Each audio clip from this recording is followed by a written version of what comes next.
excited about when I first saw its announcement. Of course, I was trying to get my hands on an invite to buy it, but during that time, OnePlus to being dubbed a flagship killer, I think it's safe to call the OnePlus X a budget killer, as it is by far the best smartphone I've tested out at the $250 range. When I first heard about the OnePlus X, I literally couldn't believe that a smartphone built like this has great specs and just the total package was available at this price point. With budget smartphones, there's usually trade-offs that are expected, whether it may come in the build quality, the camera, or the speakers, for example, and sometimes even the display. But the OnePlus X is by far the phone with the least trade-offs I've experienced to date. In fact, I actually enjoyed my experience with the OnePlus X more than I did with the flagship OnePlus 2, which will set you back $140 more.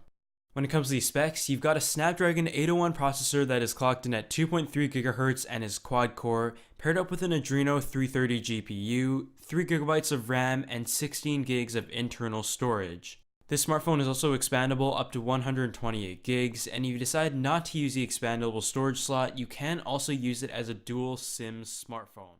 It was also beautifully constructed out of glass front and back, and you can just see it looks so clean and so sharp.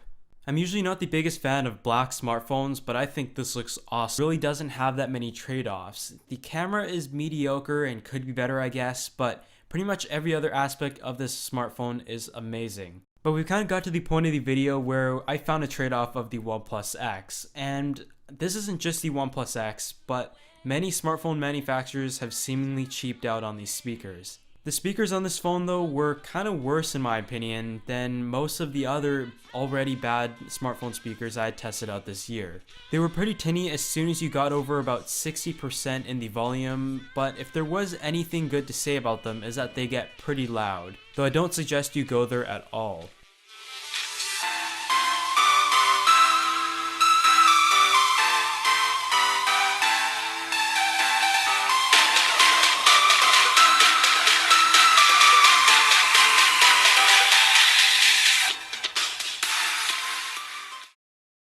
So this pretty much wraps it up for my review of the OnePlus X, and as you can tell, I love this smartphone. Just everything about it is so great, and I'd even go as far as to say if this thing was $400, I'd still want it.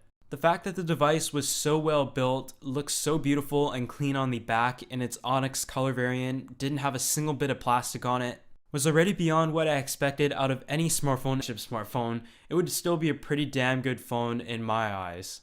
Of course, with OnePlus, it is an invite-only system, and I know you guys all hate it, but don't worry, the invite system is only for 1 month. And after that month, they will go on sale weekly in 1-hour intervals. You should also follow me on Twitter at jtechapple, as I will be tweeting out invites if I start to receive them. But I couldn't thank OnePlus enough for giving me the opportunity to check out this smartphone, and just some last words, it completely blew past my expectations that I naturally set with a smartphone at this price point. I hope you guys enjoyed this review, and if you did, be sure to hit that like button as it helps the channel out a bunch, and I'll see you all in the next one.